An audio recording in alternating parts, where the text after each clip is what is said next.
de ce pays qui est complètement malade, je vous assure qu'il s'habitue. Il y a 22 000 policiers dans toute la France, un match qui est à Budapest. Et la une des journaux, la une de Libération, c'est nous. Ils parlent de CNews, c'est ça. Et s'ils nous avaient pas, et dans le Monde hier, il y a 2 pages contre CNews également. La presse, je ne vais pas dire qu'elle est nulle, on est au-delà. C'est-à-dire qu'elle ne parle pas des vrais problèmes et elle parle de CNews. C'est tout ce qu'elle sait dire, parler de CNews. Heureusement qu'on est là pour la presse. Heureusement qu'on est là pour eux. Il y a des choses tellement plus importantes en France que de parler de CNews matin, midi et soir. Mais c'est ainsi. Qu'est-ce que vous voulez que je dise ? On s'habitue. Qualifié, humilié, pointé du doigt. Mais peu importe, on s'habitue.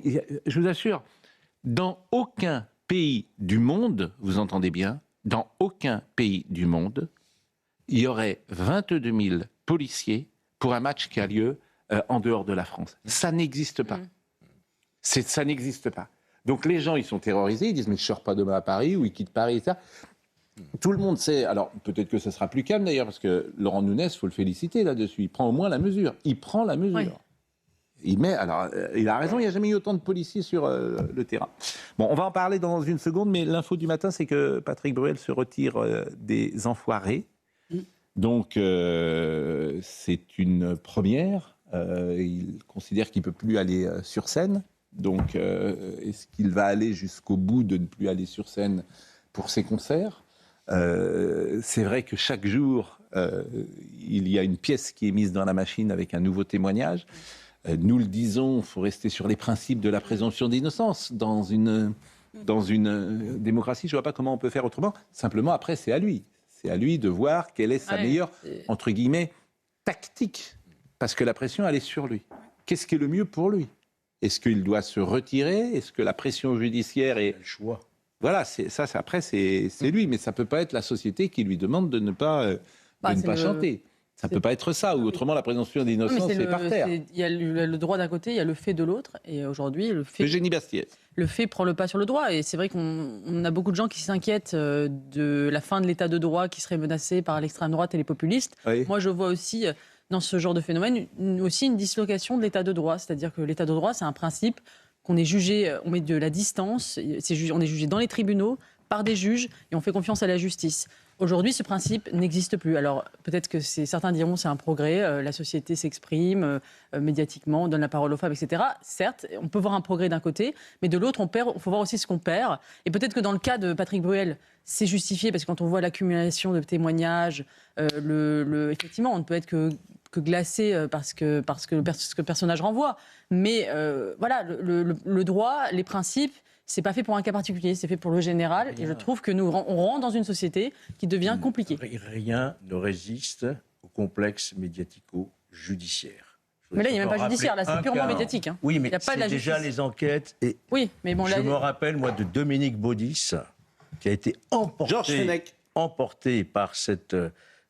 avalanche médiatique. Mais là, il n'y a pas de justice, c'est juste les médias. Vous allez voir. Mais la justice, elle va faire son travail. Il y a des plaintes de jeunes femmes, c'est normal que la justice s'en saisisse. Oui, mais il faut respecter, vous l'avez dit, la présomption d'innocence. Or, lorsque les médias s'emparent de cette manière-là d'une affaire qui est encore en cours d'enquête, c'est fini. Voilà.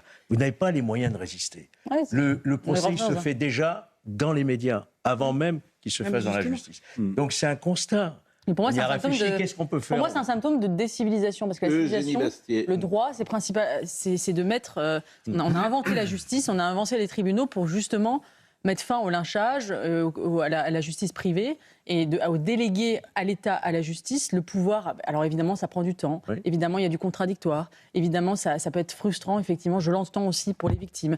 De voir se produire quelqu'un. Mais voilà, là, on rentre dans un nouveau monde et je ne suis pas sûre que... Et même quand il y a des non-lieux, quand il y a des non-lieux, je pense à quelqu'un en particulier, là, bien sûr, qui est venu, d'ailleurs. Georges Fenech, vous pensez à Harry Habitant, sans doute. Oui, non, mais Harry, c'est... Vous avez un non-lieu, ça vous poursuit. Mais on peut citer Kevin Spacey, l'acteur américain. Non, mais Harry Habitant, ça n'a rien à voir. C'est une personne, Harry Habitant, et il y a eu un non-lieu. C'est pas du tout comparable à l'affaire. C'est très bien qu'il continue à subir. Oui, et d'une manière scandaleuse. Et nous l'avons dit plusieurs fois, d'une manière scandaleuse. L'état de droit, Rachel Kahn. L'état de droit, c'est pas simplement la présomption d'innocence. L'état de droit, c'est, en gros, on vous croit, mais on va quand même enquêter et vérifier si les faits sont avérés. L'état de droit, c'est aussi la séparation des pouvoirs. C'est-à-dire que une Sandrine Rousseau, par exemple, n'est pas magistrate. Donc, elle n'a pas le droit de décider. L'état de droit, c'est aussi la liberté d'expression. L'état de droit, c'est la justice qui protège à la fois les plaignantes et qui protège aussi la présomption d'innocence. Après, il est sûr que d'un point de vue social, le fait qu'on ait une personnalité cristallise, effectivement, et je suis d'accord avec vous, l'état de droit, c'est lorsqu'un tribunal décide qu'il y a un non-lieu, eh bien c'est fini. Comme lorsque les urnes décident d'un vote, c'est fini, on accepte le vote. Mais qu'est-ce qu'il risque sur le plan judiciaire, Patrick Bruel? Parce que c'est une question qui n'est jamais posée. Parce que ces affaires, on les connaît de loin, on ne sait pas celles qui sont prescrites, celles qui ne sont pas prescrites. Qu'est-ce qu'il risque? Vous me demandez, qu'est-ce qu'il encourt? Oui, qu'est-ce qu'il encourt? Dans le code pénal, un viol, c'est 20 ans. Oui, j'entends Il bien. encourt 20 ans. Non, mais j'entends C'est bien, la mais peine encourue. j'entends bien, mais par exemple, ça ne veut pas dire qu'il aurait une peine comme Non, celle-ci. mais dans l'affaire Flavie-Flamand, par exemple, les faits sont prescrits. C'est Oui, des mais alors faits de maintenant, 91. la justice, elle a une force d'imagination extraordinaire, Oui. puisqu'elle a inventé dans une jurisprudence les prescriptions glissantes. À partir du moment où il y a d'autres faits non prescrits, ça raccroche dans les wagons des faits qui pourraient être prescrits. J'avoue que je suis un petit peu estomaqué de voir ça. Pour moi, la prescription, c'était la prescription. Mais Après, juste d'un point de vue Rachel Kahn. social, pardon, il y a d'autres cas. C'est-à-dire qu'en fait, on sait, là, c'est Patrick Bruel parce qu'il est connu, mais qui vous dit pas que le chauffeur de taxi, votre voisin, le livreur de pizza, il n'a pas aussi, il n'y a pas des enquêtes sur lui, etc. Et puis il y a un autre milieu, le football, par exemple. Quand je pense à Achraf Hakimi, qui va aussi aller devant la correctionnelle, et ben ça joue, la présomption d'innocence, elle est respectée là pour ce cas-là. Écoutez, on a eu 50 fois et 1000 fois ces débats. C'est du cas par cas. Dans ces cas-là, oui, non, c'est pas du cas par cas. Il faut rester sur la présomption d'innocence. Le droit, en tout cas, pas le cas par cas. non, Voilà. mais là, la pression médiatique est Mais en telle revanche, la pression médiatique, effectivement, pour Patrick Bruel, c'est à lui de prendre la décision. Voilà. C'est à lui de prendre la décision pour lui-même. Je ne sais même pas comment il fait pour jouer tous les soirs dans ce contexte. Ah bah, moi, je suis d'accord avec vous. Ça, je ne sais même pas comment il a la force de jouer. Et je ne vois pas comment lui-même, avec le répertoire qui est le sien en plus, qui sont des chansons d'amour, bon, il va aller sur scène et il va aller devant un public pour chanter des chansons qui, effectivement, ne seront pas en résonance avec l'affaire qui le poursuit. Donc, Là, pour lui, je pense que... Il va être mis au bûcher médiatique. D'ailleurs, j'ai vu ce matin que plusieurs chaînes de radio, Nostalgie et d'autres, sont en train de déprogrammer. Oui, j'ai vu. Ça, pour le coup, on va l'invisibiliser. Là, on rentre dans la cancel culture, c'est-à-dire que... Oui, ça, mais moi, je suis contre ça. Je suis contre ça, je ne vais pas vous dire autre chose. Sony, vous avez vu Sony, bon. Dans ce cas-là, on lit plus le livre de Céline. Et voilà, les films terminés. J'ai vu que Naguir tirait... On regarde plus les films de Depardieu. Je pense qu'il faut être contre ça, mais... On rentre dans un excès total.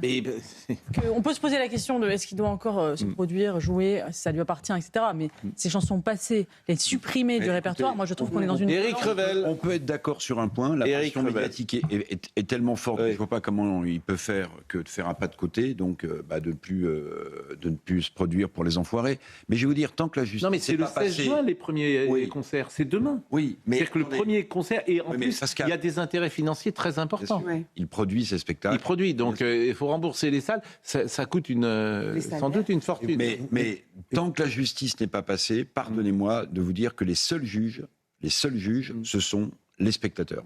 Parce qu'au théâtre Édouard VII, il y a eu des incidents il y a 2 jours ou 3 jours où 2-3 militantes sont venues protester.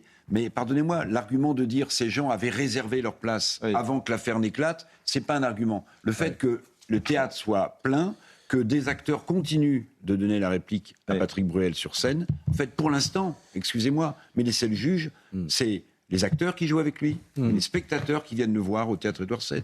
Oui, mais la justice avait tranché sur le cas Jean-Luc Lay, lui interdisant de travailler. Mais c'est c'est un contrôle judiciaire. Voilà, c'est ça. Ce qui était déjà en soi, à mon avis, une atteinte grave à la liberté de travailler, quoi. Sous prétexte qu'il aurait pu rencontrer d'autres jeunes femmes. On va parler donc de cette sécurité, de ce qui arrive en France avec une journée demain qui est évidemment sous grande sécurité, sous grande peur également. Et je le répète, je pense que Laurent Nunez a eu vraiment raison de mettre en place tout ce qu'il met en place, mais c'est le symptôme d'une société malade, voilà, et même très malade. Et ne pas le voir, effectivement, on en est là. C'est-à-dire qu'on ne peut pas... Tiens, je vais vous montrer, et je le dis pour Europe 1, je vais vous montrer...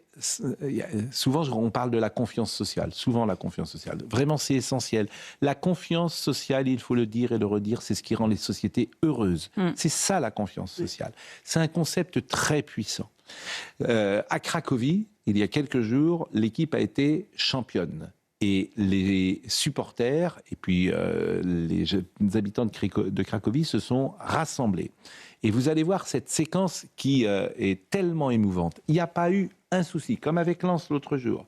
Mais il y a encore plus de monde. Il y avait 80 000 personnes à Cracovie. Regardez cette séquence, c'est tout ce que vous ne verrez pas à Paris. Cracovie.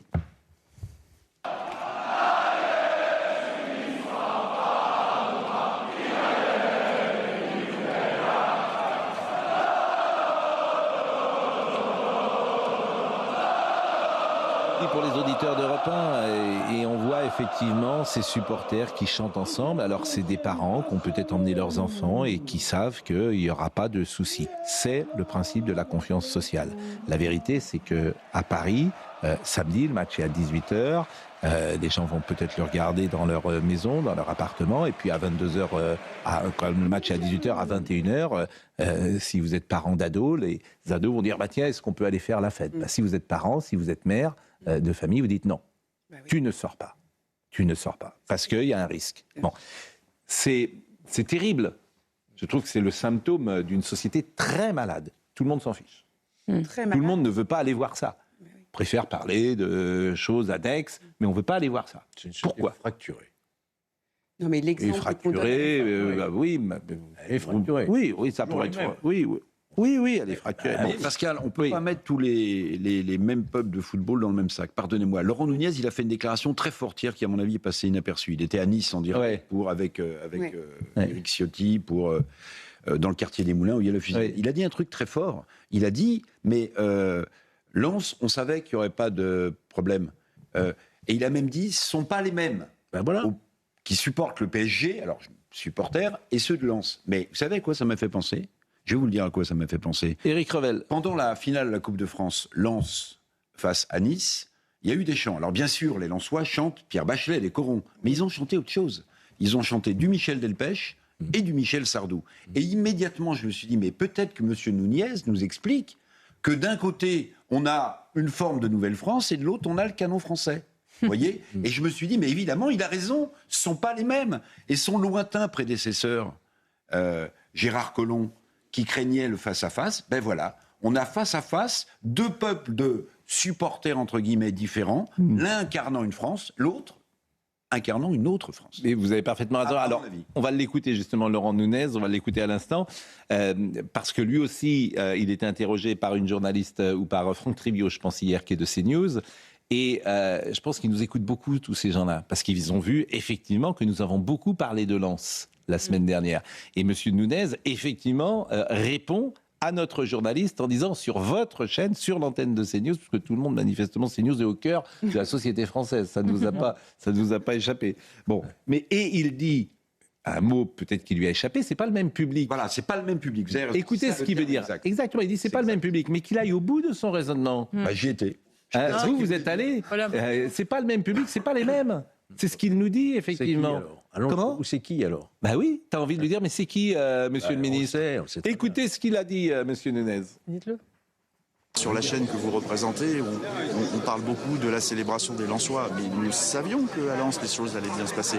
Et nous savons qu'elles pourraient moins bien se passer pour une célébration du Paris Saint-Germain. Parce que parfois, vous n'avez pas le même public. Parfois, vous avez sur ces célébrations à Paris un public qui vient, une minorité de personnes, quelques centaines de personnes, mais qui viennent pour créer le désordre et faire en sorte qu'il y ait des débordements. Ça n'est pas tout à fait le même public, effectivement. Alors nous, on se prépare en conséquence. Et je réponds ce faisant à votre question. C'est bien pour ça qu'il y a 22 000 personnes qui vont être mobilisées sur tout le territoire national, dont 8 000 effectivement à Paris, et dans l'agglomération parisienne. Car la probabilité qu'il y ait des personnes, en cas de victoire du Paris Saint-Germain, la probabilité qu'il y ait des personnes qui viennent pour faire dégénérer la fête, elle est quand même assez forte. Et moi, il est de ma responsabilité comme ministre de l'Intérieur de la prendre en compte. Bon, d'abord, le coup de la minorité, ça va. Ça va. Ça, c'est un élément de langage, c'est pas une minorité. C'est pas une minorité, c'est pas une minorité. Voilà, c'est une éducation, c'est un état d'esprit, c'est un rapport au monde, c'est un rapport aux autres, et ça, c'est pas une minorité. Donc ça, c'est important.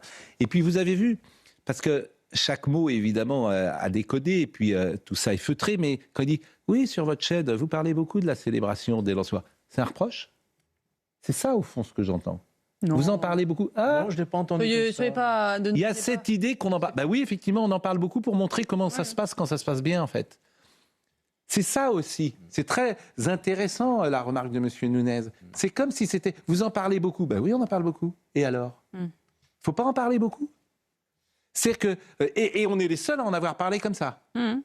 Sauf, j'ai vu notre camarade David Pujadas sur LCI, qui en avait parlé. Mais effectivement, de mettre en relief cette célébration, comment elle a été vécue, avec ce que vous avez dit, Michel Delpech, Michel Sardou, parce que l'autre soir, dans la tribune officielle, il y a un homme assez important de la République qui effectivement a écouté Michel Delpech et Michel Sardou et qui s'est tourné vers son voisin et qui lui dit « Mais je ne savais pas que c'était une soirée du canon français. » Ah bon ? Oui. C'était qui ?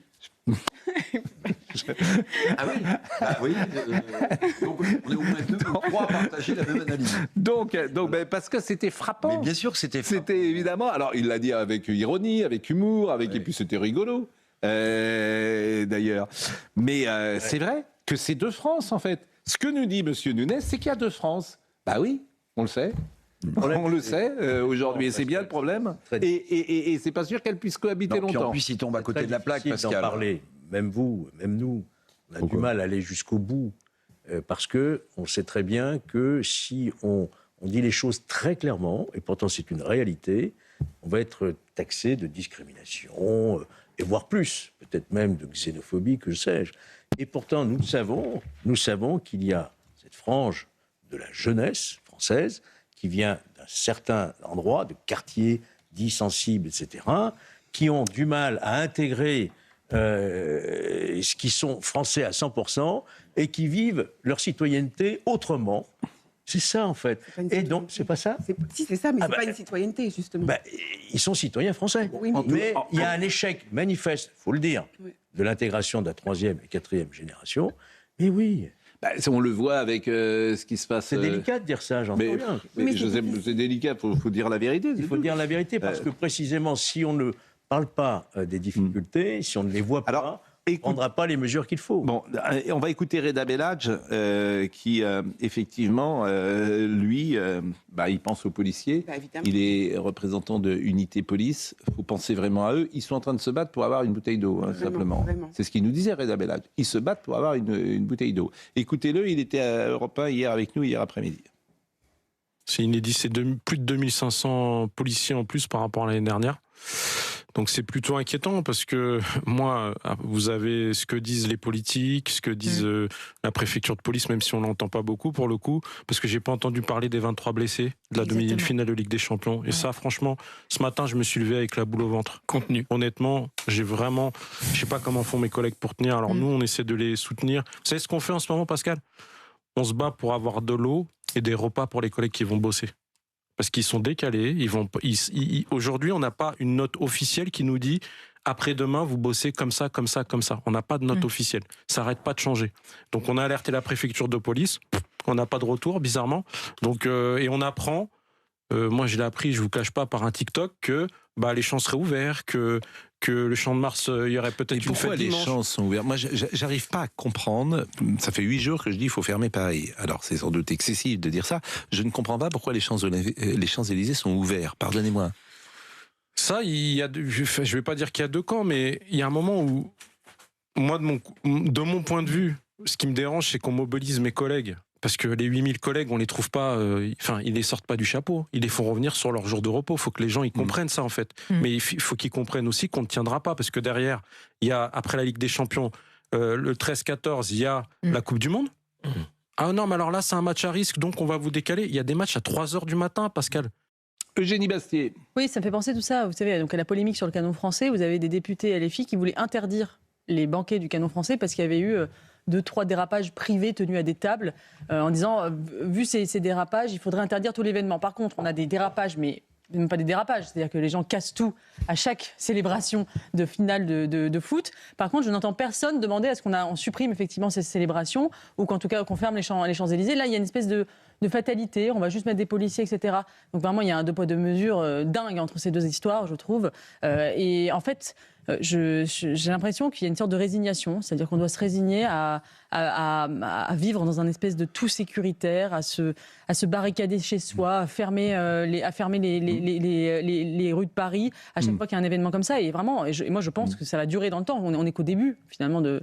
Ah mais on est qu'au début, on dit oui. Faut s'habituer à la canicule, s'adapter. Pourtant, c'est pas une fatalité. C'est pas une fatalité. Bah, c'est pas une fatalité en tout cas. Il y en a d'autres qui ont réglé le problème dans d'autres pays. Mais vous mettiez en avant, Pascal, vous mettez en avant ce concept qui est évidemment très important de confiance sociale. Oui, Reda Bellage, moi j'ai vu le contraire. Je vais vous expliquer. Là, il dit, et avec les chaleurs, vous voyez ce qui se passe à Roland-Garros, tout le boulevard d'Auteuil, il est filtré en amont au Rond-Point des Princes, le Rond-Point des Anciens Combattants, et puis en aval vers la piscine Molitor. Et vous avez des policiers qui, toute la journée, avec la chaleur qu'il fait, sont en difficulté. Eh bien, j'ai vu un geste absolument incroyable.